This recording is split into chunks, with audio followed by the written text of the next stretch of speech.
on a quiet Sunday afternoon in August, as the summer sun cast long shadows across the suburban landscape of Kanata. An ordinary journey on public transit became the scene of an extraordinary violation of human dignity.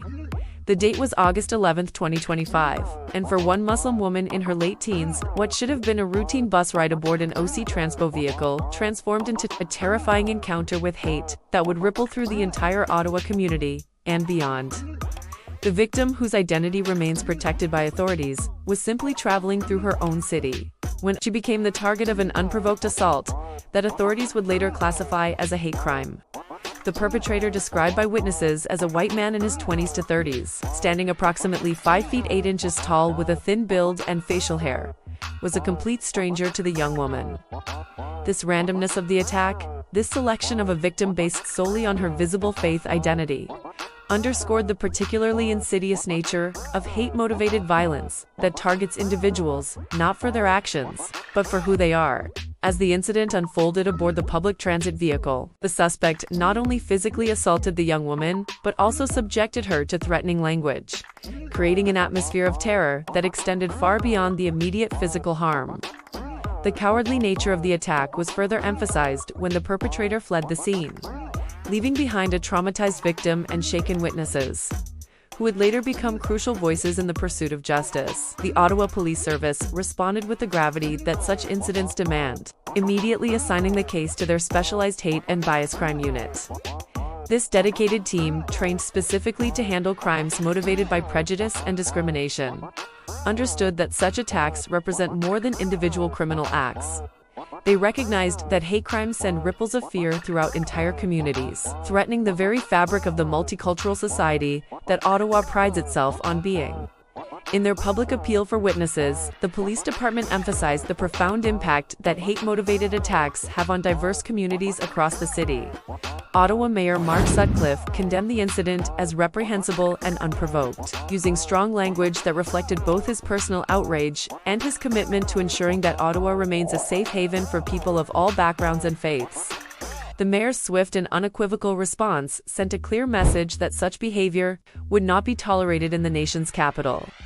The investigation quickly gained momentum as authorities reached out to the public, understanding that in cases like these, community cooperation becomes essential.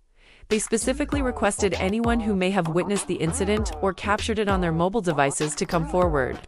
Recognizing that in today's connected world, citizen journalism often provides crucial evidence that can make or break a criminal case, the police appeal was not merely procedural, but carried an urgent tone that reflected their understanding of how quickly such incidents can escalate if left unaddressed.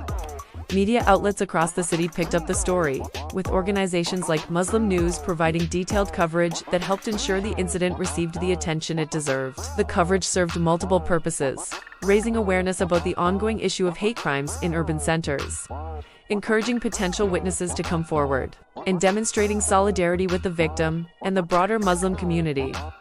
The story resonated particularly strongly because it occurred on public transit, a space that most residents consider neutral and safe. As the investigation continued, the broader implications of the incident became increasingly clear to community leaders and residents alike. This was not merely a criminal matter to be resolved through the courts, but a test of Ottawa's commitment to the values of inclusion and respect that define Canadian society.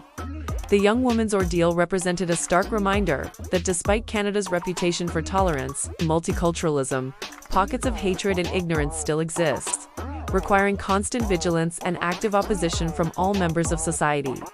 The incident also highlighted the importance of public transit as a shared civic space, where all residents, regardless of their background, should feel safe and welcome. OC Transpo buses serve as moving microcosms of Ottawa's diversity, carrying students, workers, families, and visitors from every corner of the world.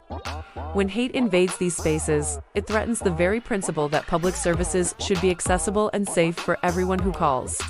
Ottawa home today, as the investigation continues and the community processes the impact of this disturbing incident, the response from officials, media, and citizens serves as a powerful reminder that Ottawa will not allow hatred to go unchallenged. The swift condemnation from Mayor Sutcliffe, the dedicated investigation by the Hate and Bias Crime Unit, and the media coverage ensuring public awareness all demonstrate a city that refuses to let intolerance define its character. while the young woman continues to recover from her ordeal. Her courage in coming forward has sparked a broader conversation about the need for continued vigilance against hate in all its forms, ensuring that Ottawa remains a city where everyone can ride the bus, walk the streets, and live their lives free from fear and discrimination. As we continue to follow this developing story and its impact on our communities, we remain committed to bringing you comprehensive coverage of issues that matter most to people across Canada. The fight against hatred and discrimination requires all of us to stay informed, stay engaged, and stand together in support of those who face prejudice simply for being who they are. Your awareness and involvement make a difference in creating the inclusive society we all deserve. If you found this coverage valuable and want to stay updated on important stories affecting communities across our nation, please consider subscribing to West is Best and sharing this video with others who care about justice and equality. Together, we can ensure that every voice is heard and every story of resilience and community strength reaches the people who need to hear it most. Thank you for watching, and we will see you in the next video.